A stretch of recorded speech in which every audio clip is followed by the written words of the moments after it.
Arc-en-ciel.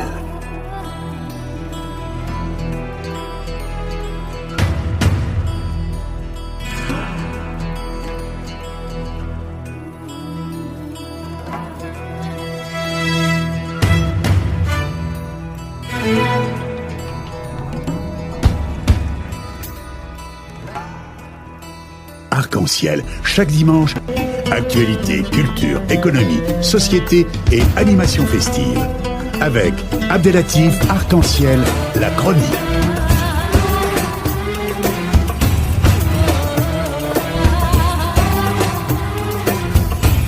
Arc-en-ciel info.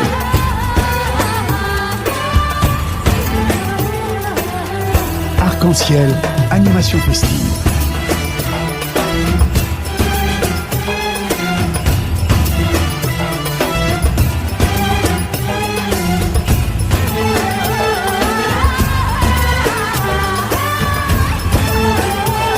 Mesdames et messieurs, retour au direct. Et comme ça a été annoncé, nous sommes heureux, malgré cette charge lourde de déplacement vers le Royaume du Maroc, nous sommes heureux d'être en ligne avec notre ami Emmanuel Dupuis. Bonjour. Bonjour. Bonjour et bienvenue dans l'émission Arc-en-ciel sur Radio Pluriel. Il faut bien préciser que Emmanuel Dupuis est président de l'Institut Prospective et Sécurité en Europe et PSE, spécialiste des questions de sécurité. Vous êtes à l'aéroport en direction de Dakhla, la grande conférence qui est prévue les 2 et les 3 juillet 2018 sur l'autonomie de la région du sud du Maroc, le Sahara marocain. Est-ce que vous pouvez nous dire quelques mots sur cette conférence dans un premier temps? Oui, alors il s'agit d'une conférence qui a été initiée par le gouvernement du Maroc autour de l'initiative marocaine pour l'autonomie de la région du Sahara et la régionalisation avancée du Maroc qui avait été proposée déjà il y a quelques mois par le Conseil économique, social et environnemental du Maroc. Et il s'agit de voir et de comparer quels sont les avantages à la fois dans une démarche économique, dans une démarche de plus grande intégration régionale, visant à créer par ailleurs un réseau académique international autour de l'autonomie, et donc en s'appuyant sur des exemples qui, à l'étranger, ont prouvé leur efficacité en matière d'autonomie. Je pense notamment à des exemples d'autonomie en Europe, notamment du côté du Sud Tyrol ou du côté italien de la région du Trentino Alto Adige. Donc c'est une conférence scientifique dédiée à faire la comparaison entre l'expérience marocaine et l'expérience à l'étranger, si j'ai bien compris. Alors il s'agit effectivement de montrer en quoi le Maroc a innové en initiant cette initiative déjà depuis quelques années autour du processus de régionalisation, c'est-à-dire une plus grande prise en compte de la décentralisation, ce qu'on appelle l'approfondissement, ce que le Conseil économique et social a mis en exergue dans son document, à savoir l'approfondissement de la décentralisation. On n'administre pas un territoire très éloigné du centre, c'est le cas des 3 provinces, des 3 régions du Sahara, les 3 régions du sud marocain. On n'administre pas des régions qui n'ont pas les mêmes contingences à la fois économiques et les mêmes ne s'inscrivant pas dans les mêmes dynamiques sociales et économiques. Donc c'est mise en exergue de la vertu de l'hétérogénéité des territoires, et pour mettre en avant le fait que le Maroc a travaillé de longue date avec ses partenaires européens et ses partenaires africains dans une double dynamique, la mise en place donc d'une façon autonome de percevoir l'importance du caractère spécifique des provinces du Sud, et à travers donc plusieurs initiatives. Les 2 initiatives qui me viennent à l'esprit et que nous allons discuter entre académiques venant d'Europe, mais également d'Amérique latine et de l'Afrique, d'Asie et d'Afrique bien sûr. Ce sont les 2 initiatives qui ont été mises en avant il y a de cela 4 ans, c'est-à-dire la stratégie nationale du développement durable et l'initiative nationale pour le développement humain, qui sont complémentaires donc de la valorisation de ces territoires qui, comme je le rappelle, se situent à plusieurs milliers de kilomètres de la capitale Rabat. Justement, parce que, là, comme vous l'avez bien spécifié, hein, donc cette expérience de régionalisation avancée date presque au moins une dizaine d'années, mais là, le Maroc, il s'ouvre à d'autres expériences. Et l'Institut est partenaire et participera par l'intermédiaire de son président. Et sur quelle table ronde? Alors moi, j'évoquerai plus précisément la dimension internationale, parce que je crois que le processus de régionalisation et l'importance qu'il convient de mettre en exergue à la fois à travers l'exemple marocain et les comparaisons internationales sont particulièrement prégnantes dans le contexte de ces prochains jours. Premièrement, dans le cadre du sommet de l'Union africaine, le sommet semestriel de l'Union africaine qui se tient pas très loin, à Nouakchott, dans la capitale de la Mauritanie. Pour la première fois, le nouveau président, le président Emmanuel Macron fera sa première visite et ça participera au premier sommet de l'Union africaine, chose qu'avait fait son prédécesseur François Hollande, mais lui en se rendant à Addis Abeba. Et deuxièmement, il y a la perspective qui intéresse davantage, ou en tout cas sur lequel le royaume chérifien a un intérêt évident, c'est-à-dire le prochain sommet, là aussi venant clore la présidence togolaise de la CEDEAO, qui aura lieu le 21 juillet à Lomé. Justement, ces deux sommets, c'est mes deux dernières questions, si vous le permettez. Donc, il y a le sommet, bien sûr, qui est en cours, hein, le sommet de Nouakchott, hein, le sommet africain. Bien sûr, avec la participation du président français Emmanuel Macron dans ce sommet. Mais est-ce que le climat politique et économique de l'Afrique préconise une vigilance accrue par rapport à ce sommet dans un sens de stabilité géopolitique du sud, notamment du Maroc?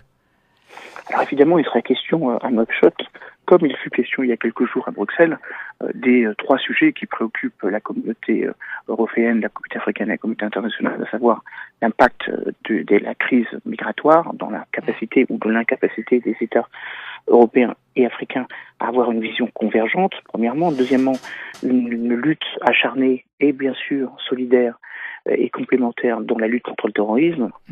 Le sommet de Nouakchott advient alors que, pour la première fois, le quartier général du G5 Sahel a été attaqué à Sévaré il y a quelques jours, occasionnant la mort de 6 personnes, donc témoignant du fait que la menace terroriste est toujours aussi forte, que ce soit au Mali et dans l'ensemble de la région du Sahara et du Sahel. Et puis la troisième dynamique, vous l'avez évoqué vous-même, à savoir que il y a l'enjeu de l'intégration économique africaine, avec là aussi quelques chiffres à rappeler. Le continent africain est le moins intégré. Il n'y a que 12% des transactions commerciales qui concernent les pays africains entre eux, alors même que quand on compare avec l'Asie, ce chiffre atteint 55% et 70% quand on le compare avec l'Union européenne. Deuxième élément, et je crois que ce sera un enjeu, c'est évidemment la nouveauté liée à la signature, il y a quelques mois de ça, en mars dernier, à Kigali, sous la présidence de Paul Kagame exerçant la présidence annuelle de l'Union africaine, a été signée une zone de libre-échange du continent africain qui ne concerne pas les 54 pays, mais qui ne concerne que 44 pays. Donc un des enjeux du sommet de Nouakchott, c'est d'arriver à ce qu'il y ait une signature plus inclusive et que l'ensemble du continent africain comprenne ce qui est en jeu à travers l'abolition des barrières douanières, la mise en place d'un marché commun, avec là aussi un autre chiffre qu'il convient de mettre en exergue, celui de la part tout à fait insuffisante du commerce africain dans les échanges mondiaux, puisque l'Afrique ne représente peu ou prou que 4 à 6% des échanges commerciaux mondiaux. Il y a un grand nombre d'observateurs, M. Dupuis, donc, qui constatent, il y a, en gros, par rapport à ces sommets, on constate comme quoi il y a la quasi-totalité des pays subsahariens se réunissent entre eux et collaborent entre eux.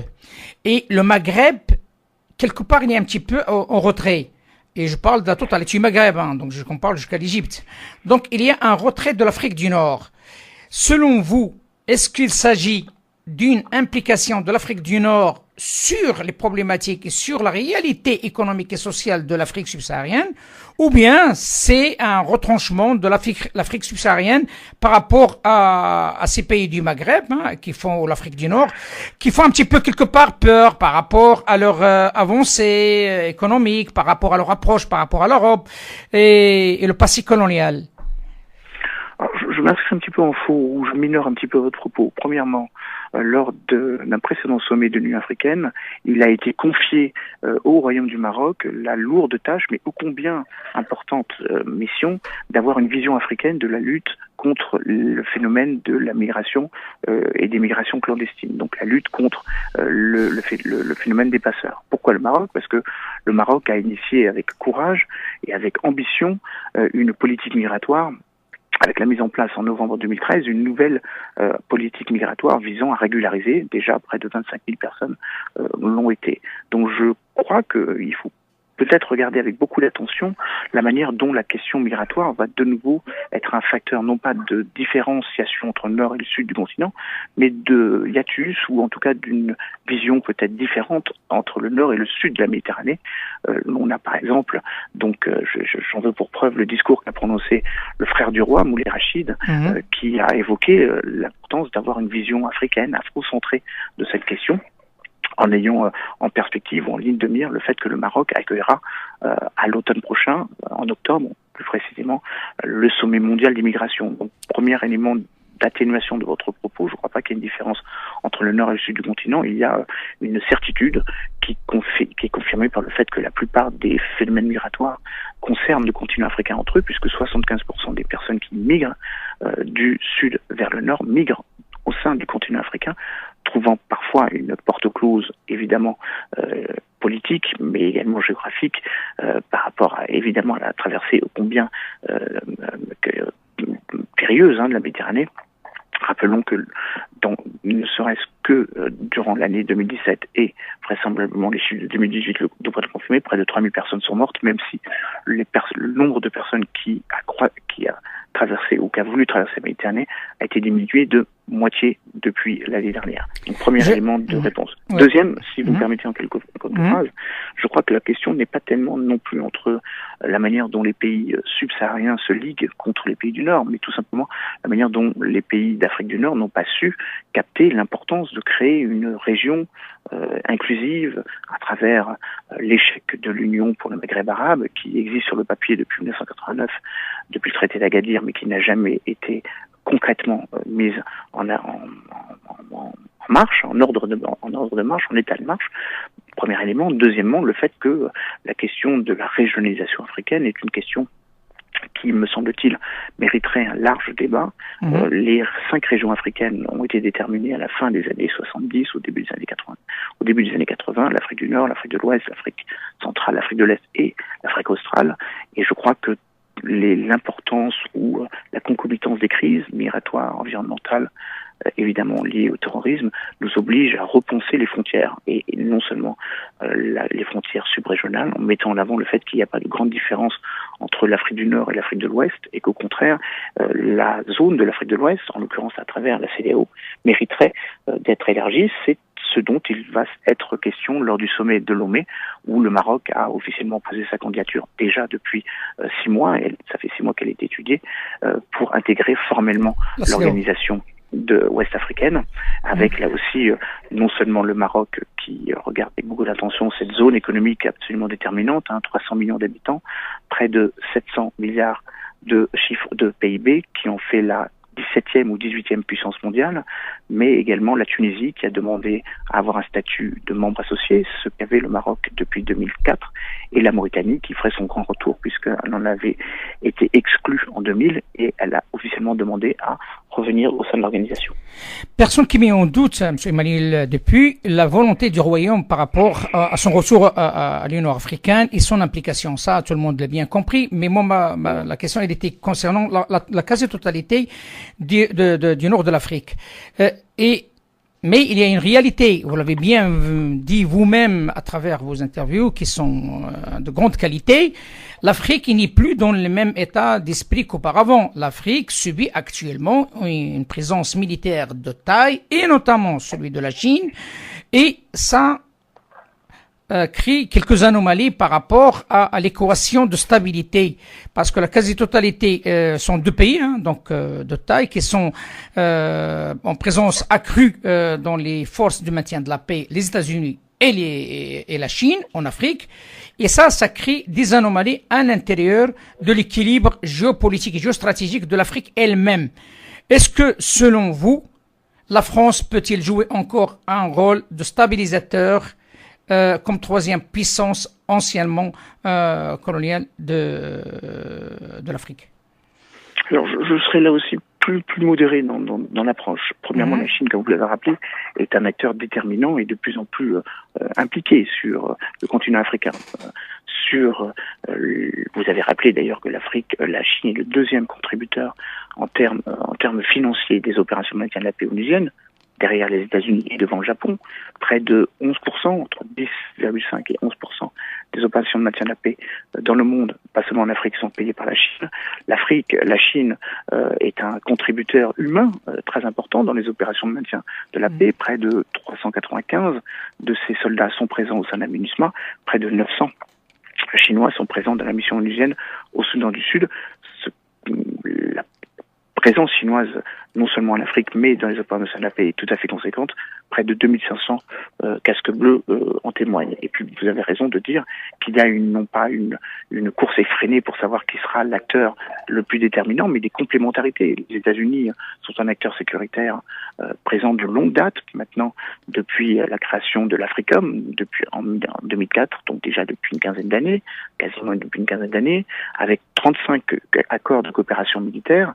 La France également, comme vous l'avez rappelé, a 28 accords de défense et de sécurité, principalement liés à la présence de ces forces dans les zones où nous étions et présents politiquement, nés des processus de décolonisation. Mais je ne crois pas qu'il faille opposer la présence chinoise ou voir la montée de l'influence chinoise au niveau sécuritaire, tout comme la prégnance ou la confirmation de la présence américaine, comme une forme d'opposition ou une forme de concurrence déloyale vis-à-vis de la France. Premièrement, il faut rappeler que la France est un acteur certes très impliqué en Afrique, mais un acteur parmi beaucoup d'autres, et que le poids de l'action française en Afrique est limité par ses contraintes économiques, et c'était aussi vrai en Afrique où nous n'avons pas la capacité de projeter plus de 8000 hommes, c'est déjà tout à fait considérable dans notre projection de force. Deuxièmement, la présence militaire française ne peut se faire qu'en complémentarité avec la présence militaire européenne. La France déploie actuellement 4000 hommes, depuis 2014, déploie 4000 hommes sur les 5 pays du G5. Auparavant, un petit peu moins, 2500 au Mali, à travers l'opération Serval entre janvier 2013 et mai 2014. Mais la France n'est pas le seul acteur européen, et je crois que son action est parfaitement complémentaire avec les 1000 soldats allemands qui sont présents et au Mali et au Niger, les 500 soldats italiens qui devraient venir, en tout cas, que le précédent gouvernement Gentiloni les avait promis pour la stabilisation du Niger, et puis bien évidemment d'autres partenaires. Je pense notamment à de nouveaux acteurs qui rentrent sur le continent africain avec une égale détermination. Je pense notamment à la Turquie, je pense notamment à l'Inde, je pense notamment à la Corée, je pense notamment évidemment avec les nombreuses influences qui sont non seulement sur le plan économique, mais aussi sur le plan militaire. Évidemment, l'acteur qui jusqu'à présent n'était évoqué qu'en filigrane, mais l'est davantage de manière concrète, est la Russie, puisque la Russie a mis un pied, si je veux dire 2 pieds, en signant un accord de défense en mai dernier avec la RDC, et évidemment en participant à la formation, à l'entraînement et à l'équipement des forces armées centrafricaines depuis décembre de l'année dernière. Monsieur le Président Emmanuel Dupuy, président de l'Institut Prospective et Sécurité en Europe, merci et bon vol à Dakhla. Merci. Et bonne chance à cette très très belle conférence dédiée à l'autonomie de la région du Sahara marocain. Absolument. Non seulement.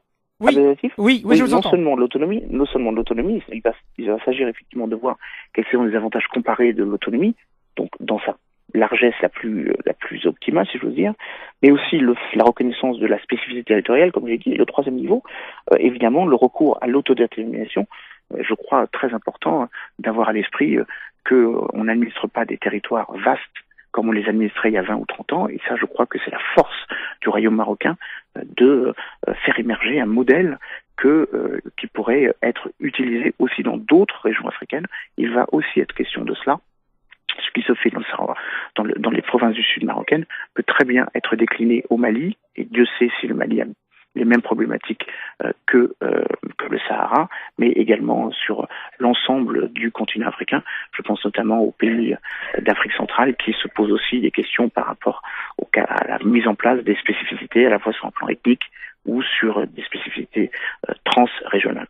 Parfait. Merci infiniment pour cet éclairage, Merci. M. Mali. À très bientôt. Merci. À très bientôt. bientôt. Au revoir. Au revoir. Arc-en-ciel.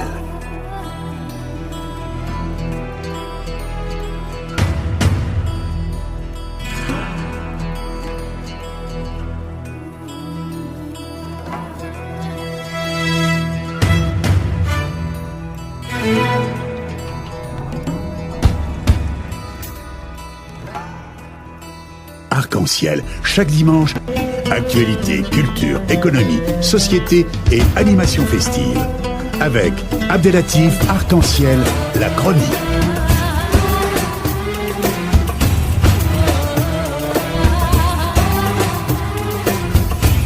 Arc-en-ciel info.